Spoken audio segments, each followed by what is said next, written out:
we are extremely grateful to the Election Commission for having given all of us a very patient hearing and a very positive manner in which they received the suggestions that we placed before them. Primarily, we emphasized, which was necessary and is necessary for all elections,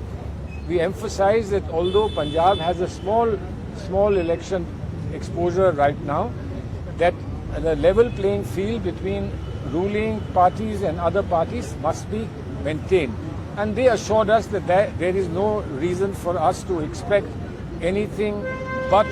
a level playing field, and in that, if there is any special thing that comes up to our knowledge, we may bring it to them. So we are satisfied with their general attitude and their preparedness for Punjab. As far as Karnataka is concerned, that was a larger matter. We raised 3 specific issues. We raised one issue in Karnataka about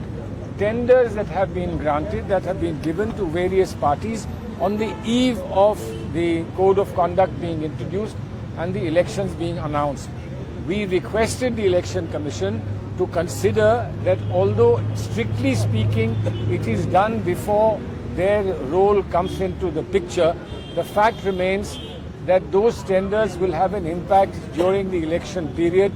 that whatever money is released under those tenders would impact and influence people, and therefore this is something that they should examine. We are very pleased that the Election Commission said that even if it's before the Code of Conduct coming into operation, if it has an impact on the period of Code of Conduct, we would be willing to look at it. We will be ready to consider whether there should be appropriate suspension or there should be appropriate steps taken to prevent payments being made during this period. That was one very important assurance that we received from the Election Commission. The second important assurance that we received from the Election Commission is about our media material that we prepare for the election campaign of various kinds, in which we had some difficulty with the media committee not approving many of the items that we placed before them. The Election Commission said that they are sending a senior officer to Karnataka tomorrow, and that senior officer will make sure that there is a review of all the material that we have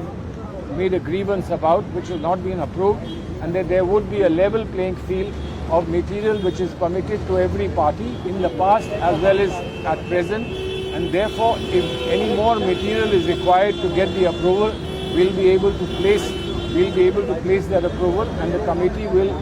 consider and review the decision that has been taken. We are extremely grateful for this as well. Third point was the officers. We suggested this is a broad suggestion, that whereas administration officers are required under guidelines to be posted or transferred after 3 years, particularly if an election is coming, sometimes it happens that the Election Commission's own local units have people who are there for a very long time. We have no objection against any person per se, but we said the principle should be considered, that nobody remains beyond a certain reasonable period, so that their attitudes don't get very fixed and there is a chance for new persons to come and apply a fresh mind and a fresh look at whatever is happening. We are very grateful that they said that this is a good suggestion that they will consider, but keep in mind experience, also the performance that they have seen from officers over several elections of several governments, etc., not necessarily of the same party, but where they think they need to do something, they will. So we express our deep gratitude to the Election Commission.